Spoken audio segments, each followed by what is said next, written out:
Hello, नमस्ते, सलाम। मैं मुस्कान। स्वागत करते हैं आपका आपके अपने चैनल मुस्कान सिंह रवि की साहित्यिक दुनिया में।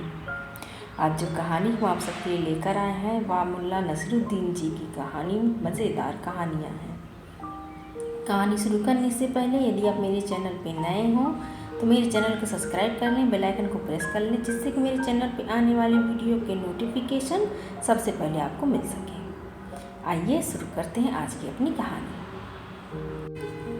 बात उन दिनों की है जब मुल्ला नसरुद्दीन की प्रसिद्धि देश विदेश में फैल चुकी थी। पड़ोसी मुल्क के बादशाह को जब इस बात का पता चला तो उसे बहुत गुस्सा आया। उसने अपने मंत्रियों को बुलाकर कहा, सुना है कि हमारे पड़ोसी मुल्क में मुल्ला नसरुद्दीन नाम का एक आदमी अपने बादशाह को हमेशा उल्लू बनाता रहता है। क्या यह सच है? हाँ बादशाह सलामत, यह सच है, मंत्रियों ने जवाब दिया। हमने सुना है कि मुल्ला बड़ा अक्लमंद और आलिम फाजिल है, उसका मुकाबला कोई नहीं कर सकता। यह कैसे हो सकता है? बादशाह बोला। एक मामूली आदमी आखिर इतना चतुर कैसे हो सकता है कि वह बादशाह को भी मात दे सके?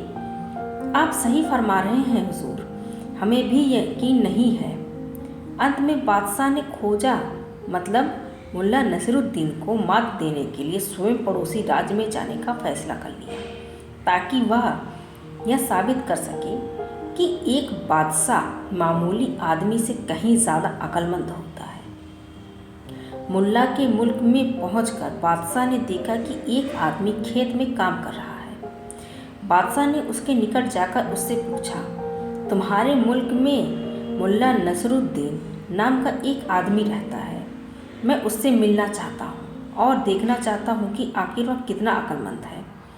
यह सुनते ही उस आदमी ने, जो खेत में काम कर रहा था और स्वयं ही मुल्ला था, बादशाह की बात को भाप लिया और बोला, मैं ही नसरुद्दीन हूँ, कहिए मैं आपकी क्या खिदमत कर सकता हूँ? ओह, तो तुम ही हो मुल्ला नसरुद्दीन? बादशाह कटाक्ष करता हुआ बोला, मैंने सुना है तुम बड़े ही धोखेबाज हो, पर मैं तुम्हारे धोखे में हरगिज़ नहीं आऊँगा। क्या तुम मुझे झांसा दे सकते हो? ज़रूर, मैं आपको ज़रूर झांसा दे सकता हूँ, मुल्ला ने उत्तर दिया, मगर ठहरिए, आपको कुछ देर इंतज़ार करना पड़ेगा। मैं ज़रा घर जाकर अपनी दांव पेचों की थैली तो उठा लाऊं, तब उसको झांसा दे सकूंगा। मगर ठहरिए, आपको कुछ देर इंतज़ार करना पड़ेगा। मैं ज़रा घर जाकर अपनी दांव पेच की थैली तो उठा लाऊं, तब आपको झांसा दे सकूंगा। अगर आप मेरे दांव पेचों से नहीं डरते तो कुछ देर के लिए कृपया अपना घोड़ा मुझे दे दीजिए, ताकि मैं जल्दी वापस लौट सकूं। ठीक है, ले जाओ, अपनी दांव पेचों की थैली ले आओ। ऐसी 10 थैलियां भी मेरे सामने बेकार साबित होंगी।